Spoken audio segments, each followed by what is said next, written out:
Sunrise ન્યૂઝમાં આપનું સ્વાગત છે। વડોદરા પોલીસ કમિશનર નરસિંહા કોમાર દ્વારા પ્રજાલક્ષી જનસંપર્ક અભિગમનો કરાયો પ્રારંભ। વડોદરા શહેરમાં સુરક્ષા વ્યવસ્થાને સામાન્ય પ્રજા વચ્ચેનો સેતુ વધુ મજબૂત કરવાના શુભ ઉદ્દેશ્ય સાથે વડોદરાના રક્ષક વડા નરસિંહા કોમાર દ્વારા એક નવતર જનસંપર્ક અભિયાનનો પ્રારંભ કરવામાં આવ્યો છે। આ વિશેષ પહેલનો મુખ્ય હેતુ નાગરિકોને આરક્ષક મથકોના અવારનવારના ધક્કામાંથી મુક્તિ અપાવવાનો અને સુરક્ષા સેવાઓ સીધી લોકોના ઘર આંગણે સુધી વિસ્તરણ કરવાનો છે। આ પ્રજાલક્ષી નિર્ણયથી વડોદરા વહીવટી પ્રશાસન અને સ્થાનિક નાગરિકો વચ્ચે સીધો તેમજ પારદર્શક સંવાદ સ્થાપિત થયો છે। અભિયાન અંતર્ગત શહેરમાં કાર્યરત 25 આરક્ષક મથકોમાં અગાઉ પોતાની રજૂઆત કે ફરિયાદ કરી ચૂકેલા આશરે 12 જેટલા ફરિયાદીઓનો સુરક્ષા કર્મચારીઓ દ્વારા પૂર્વ સૂચના આપીને રૂબરૂ સંપર્ક કરવામાં આવ્યો હતો। આ સીધા સંવાદ દરમિયાન વિદેશ પ્રવાસ પરવાનગી સંબંધી છેતરપિંડી અને આંતરજાળ આધારિત આર્થિક ગુનાખોરી જેવા ગંભીર કિસ્સાઓ વડા સમક્ષ રજૂ થયા હતા। આ બાબતોને ગંભીરતાથી લઈને ભોગ બનનારા નાગરિકોની રજૂઆતો અંગે સંબંધિત આરક્ષક નિરીક્ષકોને નાયબ આરક્ષક વડા કક્ષાના અધિકારીઓને ઘટના સ્થળ પર જ જરૂરી દિશા નિર્દેશ આપી ત્વરિત કાયદાકીય પગલાં લેવાની ખાતરી આપવામાં આવી હતી। આ નવતર બેઠકો દરમિયાન મોટાભાગના નાગરિકોએ સુરક્ષા દળની સક્રિયતા અને કાર્યપ્રણાલી પ્રત્યે પૂર્ણ સંતોષ વ્યક્ત કર્યો હતો। વડોદરા આરક્ષક દળના સકારાત્મક અને પ્રજાભિમુખ કાર્યથી વહીવટીતંત્ર પર જનતાનો વિશ્વાસ વધુ દૃઢ બનશે। પ્રશાસન દ્વારા આગામી દિવસોમાં પણ આ પ્રકારના લોકાભિમુખ કાર્યક્રમો યોજીને પ્રજાની સમસ્યાઓનું સ્થળ પર જ ત્વરિત નિવારણ લાવવાની કટિબદ્ધતા દર્શાવવામાં આવી છે। શહેરમાં 25 પોલીસ સ્ટેશનો કાર્યરત છે અને આ પોલીસ સ્ટેશનો સુરક્ષા સંબંધિત સેવા પૂરા પાડવા માટેના આપણે કહીએ કટિંગ એજ લેવલ સર્વિસ ડિલિવરી પોઈન્ટ્સ છે। કેટલાક નાગરિકો જે બનાવમાં ભોગ બનનાર છે એવા ફરિયાદ નોંધવા માટે, કેટલાક નાગરિકો સહાયક તરીકે અને અન્ય કેટલાક પ્રકારના પોલીસ સંબંધિત સેવાઓ મેળવવા માટે પોલીસ સ્ટેશનના મુલાકાતે આવતા હોય છે।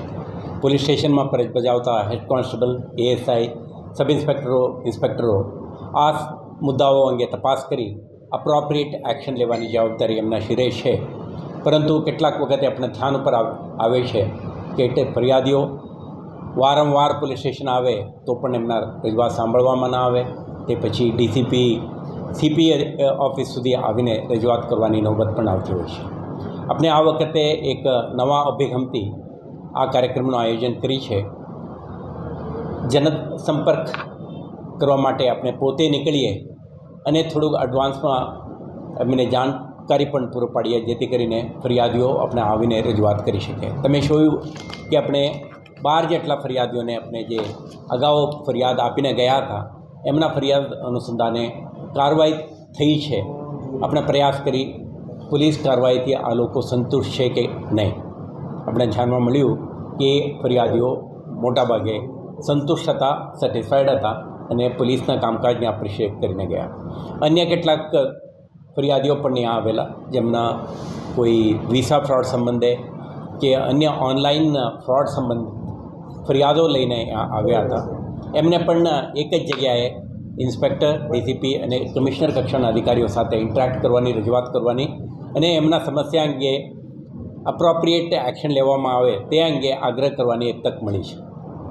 હું માનું છું કે આ પ્રયોગથી, આ પ્રયાસથી પોલીસ કમિશનર તરીકે મને મારા અધિકારી કર્મચારીઓના કામકાજ આનાથી જ્યુરિસ્ડિક્શનલ વિસ્તારમાં રહેતા રહીશો કેટલા સંતુષ્ટ છે તે અંગે પણ મને જાણકારી મળશે અને સાથે સાથ જે કંઈ ફરિયાદીઓ પોલીસ સમક્ષ આવીને રજૂઆત કરવા માંગે તો ફર્સ્ટ હેન્ડ ઓપોર્ચ્યુનિટી એમને આવીને અરજી પણ હેન્ડઓવર કરે અને સાથે સાથે કન્ટેન્ટ અંગે રજૂઆત પણ કરે એવા એક ઓપોર્ચ્યુનિટી પણ આપણે ક્રિએટ કરી।